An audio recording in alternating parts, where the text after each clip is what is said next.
டே 45ங்க. இன்றைக்கி சாய்பாபாவுக்கு ஃபாஸ்டிங்கு.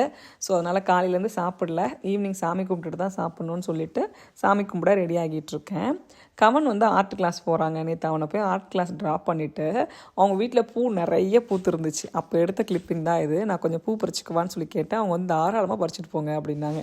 அந்த பூவை பறிச்சுட்டு வந்துட்டு இன்றைக்கி சாமிக்கு வைக்கும்போது எனக்கு அவ்வளோ சந்தோஷமாக இருந்துச்சு. அதுவும் ஒருளியில் பார்க்கும்போது இன்னும் ஹாப்பியாக இருந்துச்சு. ஸோ நல்லபடியாக வெளியிலையும் விளக்கேற்றிட்டு அதுக்கப்புறமா வீட்டுக்குள்ளேயும் ஏற்ற வந்தாச்சுங்க. ஆர்ட் கிளாஸ்ன்னு சொல்லியிருந்தேன் இல்லையா, அவங்க வீட்டில் தான் எடுக்கிறாங்க. வீக்லி ஒன்ஸ் 2 hours எடுக்கிறாங்க. அந்த 2 hours அப்புறம் பசங்களை கூப்பிட்டா வரமாட்டேன் அப்படின்னு சொல்கிறாங்கங்க. அவ்வளோ சூப்பராக எடுத்துகிட்டு இருக்காங்க. இது வரைக்கும் அவங்க பண்ண ட்ராயிங் எல்லாமே இங்கே வந்து பிக்சர் போட்டிருக்கேன். இதில் இது உங்களுக்கு ரொம்ப பிடிச்சிருக்குன்னு சொல்லுங்கள். அவங்களோட கிளாஸ் டீட்டெயில்ஸ் இந்த பிக்சரில் இருக்குது. யாருக்காவது தேவை அப்படின்னா அவங்கள கான்டாக்ட் பண்ணி பார்த்து வாங்கிக்கோங்க. கமெண்ட்லேயும் ஃபஸ்ட்டு கமெண்ட்டில் அவங்களோட நம்பர் கொடுக்குறேன். இங்கே ப்ளூமிங்டனில் இருக்கீங்க அப்படின்னா தாராளமாக உங்கள் பசங்களை நீங்கள் அவங்கள்ட்ட அனுப்பலாம்.